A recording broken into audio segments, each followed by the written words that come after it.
உங்கள் எல்லாருக்கும் என்னுடைய அன்பின் வாழ்த்துக்கள். வேத புஸ்தகத்தில் இயேசு செய்த நிறைய அற்புதங்கள் எழுதப்பட்டிருக்கிறது.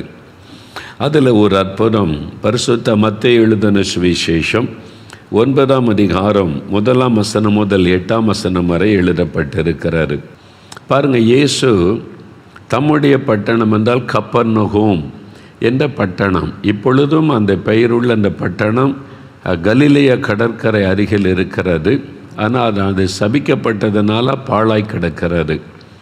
அது இயேசுவின் பட்டணம் என்று அழைக்கப்பட்டது. அங்கே தான் அதிகமாக இயேசு தங்கியிருந்த ஊழிய செய்ததுனால அது பக்கத்தில் அழகான ஒரு பெரிய ஒரு ஏரி, அது கலிலேயா கடல் என்று அழைக்கப்படுகிறது. படகில் இயேசு அந்த கரையில் இறங்கினார். அப்பொழுது ஒரு வீட்டில் அவர் இருந்தபோது, அந்த ஊரில் இருக்கிற ஒரு வீட்டில் இருக்கும்போது வசனத்தை பிரசங்கித்து கொண்டிருந்தார். அப்போ படுக்கையிலே திமிர்வாதமாய் கிடந்த ஒரு மனிதனை சிலர் இயேசுவண்டை கொண்டு வருகிறார்கள். இவனால் நடக்க முடியாது, திமிர்வாதத்தினாலே பாதிக்கப்பட்டு விட்டான். படுத்த படுக்கையில் இருக்கிறான். கை கால்களெல்லாம் வளைந்து அது நேராக இருக்காது, அப்படியே சுருண்டு படுத்து படுக்கையிலே தான் அவனுடைய வாழ்க்கை. படுக்கையோடு கொண்டு வந்து இயேசுவுக்கு முன்னால் வைக்கிறார்கள். இயேசு அவனை சுகமாக்குவார் அப்படின்னு அவன் நினைத்து வைக்கும்போது இயேசு அவனை பார்க்கிறான். முதலாவது அவனை பார்த்து சொல்றார், மகனே திடன்கொள், உன் பாவம் உனக்கு மன்னிக்கப்பட்டது. அப்படி சொல்லிட்டு அதன் பிறகு எழும்பி நட, இந்த படுக்கை எடுத்துக்கிட்டே போவோம் வீட்டுக்கு அப்படின்னு இயேசு சொல்லுகிறார். அவன் இத்தனை வருஷமாய் சுமந்து கொண்டிருந்த படுக்கை அவன் அற்புதமாய் சுகமாக்கப்பட்டு எழுந்து படுக்கையை எடுத்துக்கொண்டு அவன் நடந்து வீட்டுக்கு போனான். ஜனங்கள் எல்லாம் சந்தோஷமாய் அற்புதம் செய்த தேவனை மகிமைப்படுத்தினார்கள். இதுதான் இந்த அற்புதம். பாருங்கள், இந்த அற்புதத்தை நீங்கள் கவனிக்கும் போது இந்த அற்புதம் நடக்க என்ன காரணம்? இந்த மனிதன் இயேசுவனிடத்தில் வந்து அற்புதம் பெற்றுக்கொண்டானே, என்ன காரணம் என்று நினைக்கிறீங்க? இயேசு கிறிஸ்து நேற்றும் இன்றும் என்றும் மாறாதவர். இன்றைக்கும் அவரை தேடி வர மக்களுக்கு அற்புதம் கட்டாயம் செய்கிறார். அவனை அந்த இயேசுவண்டை கொண்டு வந்தபோது துக்கத்தோடு வருகிறான். வியாதியினால் உண்டான துக்கம் ஒரு பக்கம், பாவத்தினால் உண்டான துக்கம் ஒரு பக்கம். அதனால் தான் இயேசு சொல்கிறார், நீ திடன்கொள் மகனே என்று அழைத்து திடன்கொள், நீ பயப்படாதே அப்படின்னு சொல்லி பாவத்தையும் மன்னித்து வியாதியும் குணமாக்குகிறார். 2 அற்புதங்கள் இயேசு அவனுக்கு செய்கிறார். 2 அற்புதங்கள் அவனுடைய வாழ்க்கையில் நடக்கிறது. இன்றைக்கு அதே மாதிரி உங்களுடைய துக்கத்தை சந்தோஷமாய் மாற்ற இயேசு உங்களுக்கு அற்புதம் செய்ய போகிறார். 2 விதமான அற்புதம் ஆண்டவர் இன்றைக்கு உங்களுக்கு செய்ய போகிறார். அதைத்தான் நான் உங்களுக்கு சொல்லி ஜெபிக்க போகிறோம். இந்த அற்புதம் நடக்க காரணம் என்ன? முதலாவது, அவன் இயேசுவனிடத்தில் கொண்டு வரப்பட்டான். திமிர்வாதம் அவனை பாதித்திருந்தது. படுத்த படுக்கையில் இருக்கிறான். அவன் வீட்டை விட்டு எழும்பி நடக்க முடியாது, அவனால் எழுந்து வர முடியாது. பாருங்கள், இந்த முடக்குவாதம், திமிர்வாதம், பக்குவாத வியாதி கொண்டவங்க கூட கொஞ்சம் அப்படியே இழுத்து நடந்து வந்துடுவாங்க. முடக்குவாதம் கூட ஜாயிண்டாக வலிக்கும், விரல்கள் மடக்கப்பட்டு அப்படியே வலிச்சு வேதனையோடு, அது மாதிரி முடக்குவாதம், ஆர்த்ரைட்டிஸ் அப்படின்னு சொல்லி நரக வேதனை அனுபவிக்கிறேன்னு சொல்லி கொஞ்சம் கொஞ்சமாக அவங்க அப்படியே படுக்கையில் ஆயிடுவாங்க. இது பாருங்கள் திமிர்வாதம். அவன் அப்படியே பாதிக்கப்பட்டு அப்படியே கொஞ்சம் கொஞ்சமாக அவனுடைய சரீரம் முடக்கப்பட்டு விட்டார். பாருங்கள், இப்படி படுத்த படுக்கையில் ஆயிட்டான். இப்போது அற்புதம் செய்கிறவர் இயேசு. அவரிடத்தில் வந்தால் தான் அற்புதம் பெற முடியும். அவன் இயேசுவனிடத்திலே கொண்டு வரப்பட்டான். அதனால தான் அற்புதம் நடைபெற்றது. நீங்கள் அற்புதம் செய்கிற இயேசுவனிடத்தில் வரும்போது தான் உங்களுக்கு அற்புதம். நீங்கள் அவரை நோக்கி கூப்பிடணும், அவரை நோக்கி நீங்கள் வேண்டிக் கொள்ளணும், அவரிடத்தில் வரணும். அதனால் அப்போ தான் இயேசு அற்புதம் செய்ய முடியும். பாருங்கள், தென்கொரியா தேசத்தில் டாக்டர் பால் யாங்கிச்சோ என்ற ஒரு தேவ மனிதர் இருந்தார். உலகத்திலே பெரிய சர்ச்சு அவங்க சர்ச்சு. அவருடைய சபையில் 10 லட்சம் மக்கள் அவருடைய சபையில் இருந்தாங்க. ஒரு ஆராதனையில் 50,000 பேர் இருப்பாங்க. பிரம்மாண்டமான சர்ச்சு. பாருங்கள், இதான் அவருடைய சர்ச்சு. பாருங்கள், நான் இதில் இந்த ஆராதனைக்கு போயிருக்கிறேன். 7 வருஷம் நான் இந்த தென்கொரியாவில் போய் இந்த ஆராதனையில் பங்கு பெற்றிருக்கிறேன். அந்த தேவ மனிதரை சந்தித்திருக்கிறேன். இந்த மாதிரி ஆராதனை நடக்கும். பாருங்களேன், எவ்வளோ பிரம்மாண்டமாக இருக்குல்ல. இந்த சர்ச்சில் 10 லட்சம் மக்கள் அந்த சபைக்கு ஆராதனைக்கு ஞாயிற்றுக்கிழமை காலையிலேருந்து ராத்திரி வரைக்கும் வந்துக்கிட்டே இருப்பாங்க. அதில் தேவன் பயன்படுத்தின மனிதர் தான் டாக்டர் பால் யாங்கிச்சோ அவர்கள். அவர் ரொம்ப வல்லமையாக தேவன் பயன்படுத்தின மனிதர், ரொம்ப பிஸியானவர். அவருக்கு வயதான காலம் வந்து விட்டார். அவருடைய பிள்ளைகள்லாம் வாலிபர்கள் ஆயிட்டாங்க, பிஸ்னஸ்லாம் செய்து கொண்டு இருந்தாங்க. ஒரு நாள் இவர் வியாதிப்பட்டு பலவீனப்பட்டார். பிள்ளைகளுக்கு அப்பா மேலே தானே, அப்பா ராத்திரி பகல ஊழியம் செய்கிறாங்க, உடம்பை கவனிக்கிறது இல்லை, சிக்காயிட்டாங்க அப்படின்னு சொல்லி இங்கேருந்து அவங்க ஊழியன்னு சொல்லி டைமே இளைப்பாறுதலுக்கு தரமாட்டாங்கன்னு சொல்லி இவர் தான் அந்த தெய்வ மனிதர் டாக்டர் பால் யாங்கிச்சோ. அவர் என்ன பண்ணாங்க, தென்கொரியாவுக்கு பக்கத்தில் தான் ஜப்பான் தேசம் இருக்கிறாரு. அங்கே பிரபலமான ஒரு ஆஸ்பத்திரியில் பிரபலமான டாக்டர்கிட்ட அப்பாயின்மெண்ட் வாங்கிட்டாங்க. எங்கள் அப்பா சிக்காக இருக்காங்க, நாங்கள் கொண்டு வரோன்னு சொல்லி கட்டாயப்படுத்தி இவரை கூட்டிகிட்டு போயிட்டாங்க. அங்கே போய் டாக்டர் ஸ்கேன் எல்லாம் எடுத்து பார்த்து எல்லாம் செக் பண்ணி ரிப்போர்ட் எடுத்தா அவருடைய சரீரத்துக்குள்ள உள் உறுப்புகளில் 2-3 பாதிப்புகள். டாக்டர் சொல்லிட்டாங்க, ரொம்ப சீரியஸ், உடனே ஒரு ஆப்ரேஷன் பண்ணணும், இல்லாட்டா உயிருக்கே ஆபத்து, இதுவரை அவங்க கவனிக்காமல் இருந்துட்டாங்கன்னு சொல்கிறாங்க. இவர் எப்பவுமே ஊழியம் செய்துக்கிட்டே இருக்கிறவராச்சு தான், அதனால் உடம்பு சரியாக கவனிக்கலை. இப்போ உடனே ஆப்ரேஷன் உடனே பண்ணணும், உடனே தேதி ஃபிக்ஸ் பண்ணணும் அப்படின்னு சொல்கிறாங்க. இவர் சொன்னார், உடனே என்னால் முடியாது, எனக்கு டைம் வேணும், நான் கொஞ்சம் டைம் யோசித்து சொல்கிறேன் அப்படின்னு சொல்லி.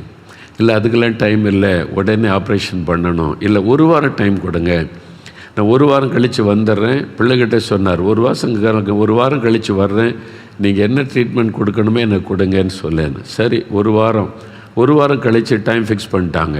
இந்த நாளில் ஆப்ரேஷன். அவர் தென்கொரியா வந்துட்டார். தென்கொரியாவில் ஒரு ஜெபமலை, ப்ரேயர் மவுண்டன், அங்கே எப்பவுமே ஜெப சத்தம் கேட்டுக்கிட்டே இருக்கும். மக்கள் எப்பவுமே இரவும் பகலும் ஜெபித்துக்கிட்டே இருப்பாங்க.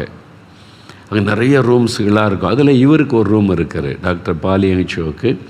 அவர் அங்கே போய் நாள் கணக்காலாம் உட்காந்து ஜெபம் பண்ணிக்கிட்டே இருப்பார். அந்த இடத்த நான் பார்த்துருக்கிறேன், அந்த ரூம் எல்லாம் பார்த்துருக்கிறேன். சின்ன ஒரு ப்ரேயர் ரூம். இவர் நேரம் அங்கே போனார். அங்கே தான் ஆண்டவர்கிட்ட போய் உட்காந்து ஜெபம் பண்ணுவார், பேசுவார், எல்லாமே. ஆண்டவருடைய பாத்தில் போய் உட்காந்து ஜெபம் பண்ண 3 நாள் நான் உபவாசம் பண்ணி ஜெபிக்கிறேன்னு காத்திருந்து ஆண்டவருடைய பாதத்தில் காத்திருந்து ஜெபம் பண்ணினார். ஆண்டவரே, எனக்கு இது பதில் தெரியணும், என்னையே நீங்கள் சுகமாக்கலை, நான் உங்கள் ஊழியம் தானே செய்கிறேன், ராத்திரி பகலில் உமக்கு தான் நான் ஊழியம் செய்து கொண்டே இருக்கிறேன், இந்த மாதிரி பாதிப்பு என் உடம்பில் வந்துட்டு நீங்கள் ஏன் என்னை சுகமாக்கலை அப்படின்னு கேட்டார். அப்போ இயேசு அவரை சந்தித்தார். இயேசு சொன்னாராம், நீ ஏன் என்கிட்ட கேட்கல, உனக்கு சுகம் வேணும்னு நீ கேட்கலையே, உன் உடம்புல பிரச்சனை வந்துட்டு பாதிப்பு வந்துட்டு நீ என்கிட்ட கேட்டிருக்கணும்ல, கேளுங்கள் உங்களுக்கு கொடுக்கப்படும், நீங்கள் ஜெபத்தில் கேட்கிட்டா தானே பெற்றுக்கொள்ள முடியும் நான் சொல்லியிருக்கிறேன், அதைத்தானே நீ மற்றவங்களுக்கு பிரசங்கம் பண்ணுற, அப்போ நீ கேட்டிருக்கணும்ல. அப்போ தான் அவர் தன்னுடைய உணர்ந்தாராம், ஐயோ நான் கேட்க தவறு, இப்போ கேட்குறேன், எனக்கு சுகம் கொடுங்க, என் உள்ளுக்குள்ளே இதெல்லாம் பாதிக்கப்பட்டிருக்கு, ஆப்ரேஷன் பண்ணணுன்னு டாக்டர் சொல்கிறாங்க, நீங்கள் என்னை சுகமாக்கணும்னு சொல்லி ஜெபம் பண்ணினார். அவ்வளோதான். ஆண்டவர் ஒரே ஒரு தொடுதல், எல்லாம் சரியாயிட்டு போன்ட்டார் ஆண்டவர். பிள்ளைகள் கூட்டிகிட்டு போனாங்க. அடுத்த வாரம் அதே ஆஸ்பத்திரிக்கு ஜப்பானில் கொண்டு போய் அவர் போன போது ஆப்ரேஷனுக்கு எல்லாம் ஒழுங்கு பண்ணும்போது சொன்னார், இல்லை இன்னொரு முறை எனக்கு ஸ்கேன் எடுங்க, என்னென்ன ஸ்கேன் ரிப்போர்ட் முன்னால் எடுத்தீங்களோ அதெல்லாம் திருப்பி எடுங்கன்றார். டாக்டர் சொல்கிறாங்க, இன்னும் இருக்குது ரிப்போர்ட்டு, இப்போ தான் எடுத்தோம் போன வாரம், அதுக்குள்ளே என்ன மாற்றம் வந்துட போது, ஆப்ரேஷனுக்கு ஒழுங்கு பண்ணுவோம். இல்லை நீங்கள் முதல்ல இன்னொரு முறை ரிப்போர்ட் எடுத்து செக் பண்ண பிறகு தான் ஆப்ரேஷனுக்கு சம்மதிப்பேன்னு சொல்லிட்டார். பிள்ளைகள் ஐயா இன்னொன்று எடுத்துருங்க அப்படின்னு சொன்னோன்னே திருப்பி எல்லாம் ஸ்கேன் பண்ணி எல்லா ரிப்போர்ட்டை எடுத்தால் எல்லாம் நார்மல், அவருக்கு ஒரு பிரச்சனையும் இல்லை. டாக்டர்ஸு குழம்பிட்டாங்க, போன வாரம் எடுத்த ரிப்போர்ட்டுக்கும் இப்போ எடுத்த ரிப்போர்ட்டுக்கும் எப்படி இவ்வளோ பெரிய மாற்றம், இங்கே இவ்வளோ பெரிய பிரச்சனை இருக்கிற, ஒரு பிரச்சனையும் இல்லை, என்னாச்சு இந்த மனிதனுக்கு. அவங்க கேட்டாங்க, நீங்கள் எங்கே போனீங்க, யார்கிட்ட போனீங்க, எப்படி இந்த மாற்றம் ஒரே வாரத்துக்குள்ளே. அவர் சிரிச்சுக்கிட்டே சொன்னார், எனக்கு ஒரு பெரிய டாக்டரை தெரியும், அவர்கிட்ட போய் நான் பேசினேன்னா அவர் எனக்கு சரி பண்ணி விட்டுட்டாரு அப்படின்னு சொன்னாங்க. யார் அந்த டாக்டர்? இயேசு. அவர் என்னை தொட்டார், சரியாயிற்று, அவ்வளோதான். ரொம்ப சிம்பிள். இது அவரே சொன்னார். நாங்கள் போயிருந்தபோது அவருடைய பிரசங்கத்தில் இந்த வார்த்தையை அவர் சொன்னார். எனக்கு அன்பானவர்களே, பெரிய ஊழியக்காரனாக இருந்தால் கூட நம்ம போய் அவர்கிட்ட கேட்கணும். நீ கேளு, நான் உனக்கு பதில் தர்றேன், நீ கூப்பிடு, என்கிட்ட வா, அப்படி தான் ஆண்டவர் சொல்லுகிறார். அதனால் நீ இயேசு கிறிஸ்துக்கிட்ட வந்தவங்களுக்கு அவர் அற்புதம் செய்கிறார். இப்போ அவர் உங்களை தேடி உங்கள் வீட்டுக்கு வந்திருக்கிறார், உங்கள் பக்கத்தில் வந்திருக்கிறார். நீங்கள் அவரை நெருங்கி வரணும், அவரிடத்தில் வரணும். வியாதிப்பட்ட குழந்தைகளை கொண்டு வந்து அவருடைய பாதத்தில் வைக்கணும். வியாதிப்பட்ட உங்களுடைய கணவரை இயேசுவின் பாதத்துக்கு கொண்டு வரணும். வியாதிப்பட்ட மனைவி உங்களுடைய வீட்டில் என்ன பிரச்சனை அவருடைய சமூகத்தில் கொண்டு வரணும். இயேசுவே, இதுதான் எங்கள் பிரச்சனை, இதுதான் எங்களுடைய போராட்டம், இதுதான் எங்களுடைய கஷ்டம், ஆண்டவருடைய சமூகத்தில் நீங்கள் கொண்டு வந்தால் இயேசு அற்புதம் செய்வார். எங்களுக்கு இந்த கடன் பிரச்சனை இருக்குது, எனக்கு திருமண பிரச்சனை இருக்குது, வேலை இல்லாத பிரச்சனை இருக்குது, ஆண்டவரே எனக்கு கற்பத்தின் கனியில் ஆண்டவரிடத்தில் வரணும், அவரிடத்தில் சொல்லணும். அப்போ ஆண்டவர் அற்புதம் செய்வார். பாருங்கள், இந்த திமிர்வாதக்காரன் வீட்டில் இருக்க வரைக்கும் அற்புதம் இல்லை. அவன் இயேசுவண்டை கொண்டு வரப்பட்டான்.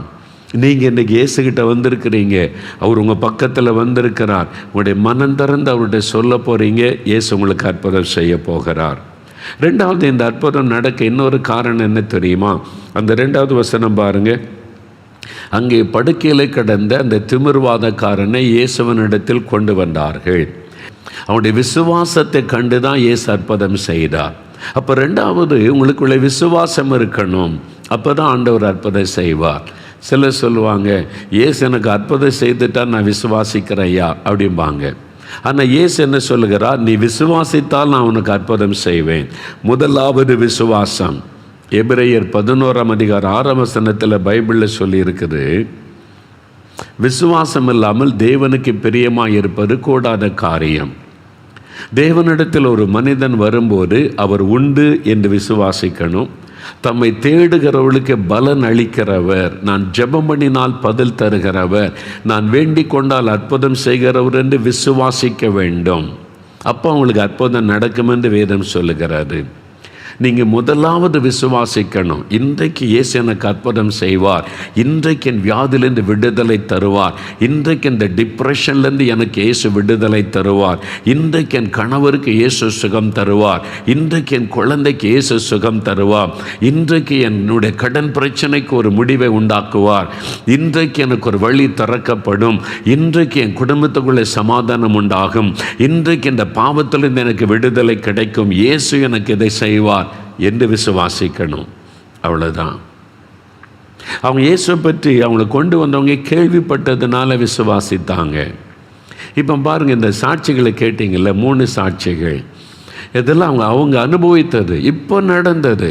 என்றைக்கோ 2000 வருஷத்துக்கு முன்னால் இல்லை, இப்போ சில மாதங்களுக்கு முன்பாக இயேசு அவங்களுக்கு அற்புதம் செய்ய உங்கள் மத்தியில் அவங்க வாழ்கிறாங்க, உங்கள் பக்கத்தில் இருக்க. என்றைக்கோ இல்லை உள்ள கதையல்ல இது, அப்போ நடந்தது, அத்தனை வருஷத்துக்கு முன்னால் நடந்தது, கேள்விப்பட்டதில்லை. இப்போது உங்கள் கண் முன்னால் இவங்க வாழ்ந்து கொண்டு இருக்கிறாங்க.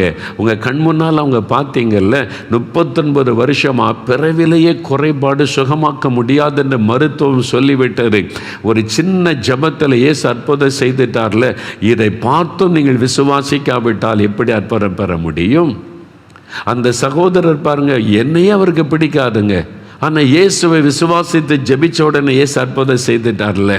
அப்போ நீங்கள் இயேசு எனக்கும் அற்புதம் செய்வார், என்னையும் தொடுவார், எனக்கு விடுதலை தருவார் என்று விசுவாசிங்க. ஏன்னா அவர் உங்களை நேசிக்கிறார். இல்லைங்க, நான் கிறிஸ்தவனே இல்லைங்க, எனக்கு கூட இயேசு அற்புதம் செய்வாரா? இயேசு மதங்களுக்கெல்லாம் அப்பாற்பட்டவர். நீங்கள் நல்லா அறிந்து கொள்ளுங்கள், இயேசு மதங்களுக்கெல்லாம் அப்பாற்பட்டவர். அவர் ஒரு மதத்துக்குள்ளே அடக்குவது மனுஷங்க தான் பேசுகிறாங்க. இயேசு மதத்துக்குள்ளே அடங்க மாட்டார். அவர் மதத்தை பற்றி பேசவும் இல்லை, மதத்தை பரப்புங்கள் என்று சொல்லவும் இல்லை, அவர் மதத்தை குறித்து கொள்கைகளை சொல்லிக் கொடுக்கவும் இல்லை. நீங்கள் எந்த மதமாக இருக்கலாம், நீங்கள் எந்த இனமாக இருக்கலாம், நீங்கள் எந்த பாஷைக்காரராகவும் இருக்கலாம், இயேசு உங்களை நேசிக்கிறார். அப்படி பார்த்துருந்தா என்ன சுகமாக்கி இருக்கக்கூடாது? நான் இயேசுவையே கேவலமாக பேசினவன், இயேசுவையே திட்டினவன், எங்களுக்கு இயேசுக்கு சம்பந்தமே கிடையாது. ஆனால் நான் மரணப்படுக்கையில் சாக கிடந்த போது எங்கள் வீட்டுக்குள்ளே இயேசு வந்து என்னை தொட்டு குணமாக்கினார். நான் உயிரோடு இருக்க காரணம் இயேசு. இருதை வீங்கி வலது கால் செயலற்று சாக கிடந்தேன். இவங்க வீட்டுக்குள்ளே நாயா வரணும், இவங்க கிறிஸ்தவங்க கிடையாது, இவங்க வேணால் என்னை தேடி சர்ச்சுக்கு வரட்டும் அங்கே வரட்டும்னு இயேசு சொல்லவில்லை. நம்ம எங்கே இருக்கிறோமோ அந்த இடத்துல இயேசு வந்து அற்புதம் செய்கிறவர். ஏனென்றால் அவர் கடவுள், அவர் எல்லாரையும் நேசிக்கிறவர், அந்த மனுஷனுடைய கட்டுப்பாடுகளுக்கெல்லாம் தாண்டினவர். அவர் ஒரு எல்லைக்குள்ளே அடக்கி வைக்க முடியாது. இல்லை இந்த நேரம் சரியில்லை, உங்களுக்கு ஜாதகம் சரியில்லை, உங்களுடைய ராசி சரியில்லை, உங்களுக்கு இது சரி ஒன்று இதுக்கெல்லாம் அப்பாற்பட்டவர் இயேசு. என்ன வேணாலும் சொல்லட்டும், நேரம் சரியில்லை, ராசி சரியில்லை, கெட்ட காலம் சொல்ல, எந்த காலத்தில் அற்புதம் செய்கிறவர் இயேசு. அவர்தான் கடவுள். அதைத்தான் நான் உங்களுக்கு சொல்லுகிறேன். நீங்கள் விசுவாசிங்க. நீங்கள் விசுவாசித்தா இன்றைக்கு நீங்கள் இருக்கிற இடத்துல உங்களுக்கு அற்புதம் செய்வார். நீங்கள் சூழ்நிலைகளெல்லாம் பார்க்காதங்க. இன்றைக்கு இயேசு உங்களை சந்தித்து கொண்டு இருக்கிறார். உங்களுக்கு அற்புதம் செய்ய அவர் விருப்பத்தோடு வந்திருக்கிறார். நீங்கள் விசுவாசித்தால் உங்களுக்கு அற்புதம் நடக்கும். நீங்கள் விசுவாசிக்கணும். நான் பாருங்க, ஒரு சமய சந்தால் மக்கள் மத்தியில் பீகாரில் ஒரு இன மக்கள் இருக்காங்க, சந்தால் இன மக்கள், குரூப் ஆஃப் பீப்புள். ஒவ்வொரு இன மக்களுக்கு ஒரு பேர் இருக்குல்ல, அது மாதிரி சந்தால் இன மக்கள், ஆதிவாசிகள் நிறைய அவங்க அங்கே வசிக்கிறாங்க. மத்தியில் 3 நாள் கூட்டத்துக்கு மிஷினரிகள் அழைத்திருந்ததுனால போயிருந்தேன். ஆயிரக்கணக்கான பேர் பந்தலில் கூடி இருக்கிறாங்க. நான் பிரசங்கம் பண்ணுறேன். அவங்களுடைய சந்தாலி மொழியில் ஒரு மிஷினரி மொழி பெய்த்து கொண்டே இருக்கிறார். நான் பாதி பிரசங்கம் பண்ணிக்கிட்டே இருக்கிறேன். திடீர்னு ஒரு ஆளை தூக்கிட்டு வர்றாங்க. 4-5 பேர் சேர்ந்து ஒரு ஆளை தூக்கி கொண்டு வர்றாங்க. கூட்டம் நடந்துக்கிட்டே இருக்குது. அப்படியே முன்னால் வந்து இப்படி என் பக்கத்தில் நிற்கிறாங்க. அப்படியே பேசுகிறாங்க ஏதோ அவங்க மொழியில். எனக்கு அவங்க லாங்குவேஜ் புரியல. அவங்க வந்து பிரசங்க நேரத்தில் இப்படி தமிழ்நாட்டெல்லாம் இடைஞ்சல் பண்ண மாட்டாங்க, விட மாட்டாங்க. அவங்க வந்து ஏதோ பேசுகிறாங்க. அப்போ நான் பிரசங்கத்தை நிறுத்திட்டு அந்த மிஷினரிகிட்ட என்ன பிரதர்னு விசாரிக்க சொன்னேன். இவரால் நடக்க முடியாது, கால் கைகளாக செயலற்று வாதத்தினால் படுக்கையில், வீட்டிலேயே படுக்கையில் சில வருஷமாக இருந்தார். இவங்கெல்லாம் வந்து இயேசு கிறிஸ்துகிட்ட கூட்டிகிட்டு போனால் சுகமாயிருன்னு சொல்லி, நீங்கள் ஊழியக்காரர் ஒருத்தர் வந்திருக்கிறாரு, இயேசுவை பற்றி சொல்கிறாரு, அங்கே போனால் சுகமாயிருன்னு சொன்னால் இவரால் நடக்க முடியலை. இவங்க தூக்கிட்டு வந்துட்டாங்க வீட்டில் இருந்து. அவரை தூக்கி கொண்டு வந்து வச்சு நிற்கிறாங்க. அவர் அப்படியே செயலற்று கிடக்கிறார், கை கால்கள் செயலற்று. அவர் சொன்னார், பிரதர் ஒரு ஜெபம் பண்ணிடுங்க, அப்போ தான் அவங்க போவாங்கன்னு சொன்னாங்க. ஏன்னா பிரசங்கம் பண்ணிக்கிட்டு இருக்கும்போதே பிரசங்கம் முடிச்சு தான் வியாதியஸ்தரை ஜெபிப்போம். சரி அப்படின்னு சொல்லி உடனே கை வைத்து இயேசுவின் நாமத்தில் அவர் சுகம் அடையட்டும் அப்படின்னு சொல்லி சுருக்கமாக ஒரு சின்ன ஜெபம் தான் பண்ணேன். என்ன பிரசங்கத்தை டிஸ்டர்ப் பண்ணுற மாதிரி நான் நினைத்தது. ஆனால் ஒரு ஜெபம் பண்ணோன்னே அவர் தூக்கி கொண்டு போய் ஒரு ஓரத்தில் படுக்க வச்சுட்டாங்க. அவ்வளோதான். அப்புறம் ஒரு மணி நேரம் கூட்டம் நடந்தது, முடிந்தது. நிறைய பேருக்கு இயேசு அற்புதம் செய்தார், சாட்சியெல்லாம் சொன்னாங்க. முடிஞ்ச பிறகு மத்தியான சாப்பாட்டு வேலை. என்ன மிஷினரிகள் கூட்டிகிட்டு போனாங்க, ஒரு இடத்துல டென்ட்டு போட்டிருந்தாங்க, அங்கே சாப்பாடு கொடுக்க. வந்திருந்தவங்களுக்கெல்லாம் சாப்பாடு ஒழுங்கு பண்ணி எல்லாம் கியூவில் நிற்கிறாங்களா. ஒரு ஆள் பிளேட்டை தூக்கிட்டு போனார் கியூவில். இந்த மிஷினரி சொன்னாங்க, அண்ணா இந்த ஆளை பாருங்கள் அப்படின்னாங்க. நான் பார்த்தேன், நல்லா நடந்து கையை கால் அசைத்து கொண்டு கையில் பிளேட்டோட சாப்பாடு வாங்க போகிறார் கியூவில். அவரை நல்லா பாருங்கள், அவரை தெரியுதான்னாங்க. இல்லை பிரதர், அவரை பார்த்த மாதிரி எனக்கு ஞாபகம் இல்லையே, தெரியலையே அப்படின்னு. நல்லா பாருங்கன்னாங்க. நல்லா பார்த்தாலும் எனக்கு தெரியல, நான் இதானே ஃபஸ்ட் டைம் அங்கே வந்திருக்கிறேன் அப்படின்னு சொல்லி. அவன் சொன்னான், கொஞ்சம் நேரத்துக்கு முன்னால் ஒரு ஆளை தூக்கிட்டு வந்தாங்களே நடக்க முடியாமல், அந்த ஆள் தான் பாருங்கள் சுகமாகி 100க்கு 100 சுகமாகி சப்பானியாக இருந்தவர் நடந்து போகிறார். நான் ஆச்சரியத்தோடு பார்க்குறேன். அங்கே நடந்த அற்புதம் எனக்கு ரொம்ப ஆச்சரியம். நிறைய பேர் கண்கள் குருடர்கள் பார்வையடைஞ்சாங்க, செவிடர்கள் கேட்டாங்க, சப்பானிகள் நடந்தாங்க. அந்த மிஷினரிகள்கிட்ட கேட்டேன், தமிழ்நாட்டில் கூட இவ்வளோ பெரிய அற்புதத்தை நான் பார்த்தது இல்லை, இங்கே இவ்வளோ அற்புதம் நடக்குது, இயேசு இவ்வளோ அற்புதம் செய்கிறார், இந்த ஜனங்க இவ்வளோ அற்புதம் பெற்றுக்கொள்கிறாங்களே, என்ன காரணம் என்று கேட்டேன். அந்த மிஷினரி ஒரு வார்த்தை எனக்கு சொன்னார், அண்ணன் இந்த மக்களுக்கு சந்தேகப்படவே தெரியாது. பார்த்தீங்களா அந்த வார்த்தை, சந்தேகப்படவே தெரியாது. இயேசு இதை செய்வார்னா செய்வார், நாங்கள் விசுவாசிக்கிறோன்னு சொல்லுவாங்க. அந்த விசுவாசத்தை தேவன் கனப்படுத்தி அற்புதம் செய்கிறார். அவங்களுக்கு சந்தேகமாக வர இது எப்படி நடக்கும், அது எப்படி நடக்கும், கேள்வியெல்லாம் கிடையாது. இயேசுவால் முடியும். இயேசு இதை செய்வார்னு செய்வார், அவர் வல்லமை உள்ளவர். அவ்வளோதான், அதான் விசுவாசம். எத்தனை வருட வியாதியாக இருக்கட்டுமே, 39 வருடங்க அவருடைய குறைபாடு, அவருக்கு அற்புதம் செய்தார் அல்லவா. 34 வருஷம் மதுபான பழக்கம் அடிமைதான இயேசு விடுதலை கொடுத்தார் அல்லவா. 24 வருஷம் டிப்ரெஷனுங்க, தினந்தோறும் மரண வேதனை. இயேசு ஒரே நாள் விடுதலை கொடுத்தார் அல்லவா? உங்கள் கண் முன்னால் அவங்க இன்றைக்கு வசிக்கிறாங்களே. இந்த அற்புதத்தை பார்த்த பிறகும் நீங்கள் விசுவாசிக்காவிட்டால் எப்படி அற்புதம் நடக்கும்? இன்றைக்கி விசுவாசிங்க. இந்த இயேசு இவங்களுக்கு அற்புதம் செய்த இயேசு எனக்கும் செய்வார் என்று விசுவாசிங்க. உங்கள் பக்கத்தில் அவர் வந்திருக்கிறார், அந்த வீட்டுக்குள்ளே வந்திருக்கிறார், அல்லது ஆஃபீஸில் எந்த இடத்துல உட்காந்து பார்க்குறீங்களோ, இப்போ உங்கள் மத்தியில் இயேசு வந்து நிற்கிறார். உங்களுக்கு அற்புதம் செய்ய அவர் ஆவலோடு காத்திருக்கிறார். விசுவாசிங்க. சரி, ஆண்டவருக்கு என்ன அற்புதம் செய்தார்? 2 அற்புதம் செய்தார் என்று சொன்னேன். முதலாவது அற்புதம் கவனிங்க. உங்களுக்கு இந்த அற்புதம் தேவை. முதலாவது அற்புதம் என்ன? இயேசு அவருடைய விசுவாசத்தை கண்டு திமிர்வாதக்காரனை நோக்கி, மகனை திடன்கொள் என்று சொல்றார். My son, be of good cheer, your son sins are forgiven.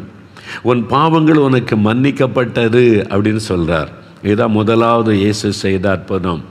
பாவ மன்னிப்பை ஆண்டவர் அவனுக்கு கொடுத்தார். இதான் முதலாவது அற்புதம். இயேசு அவனை பார்க்கிறார். அவன் சுகமாகணும்னு அவளோடு கொண்டு வந்திருக்கிறாங்க. ஆனால் அவனுடைய பாவத்தை நிமித்தம்தான் அந்த வியாதி.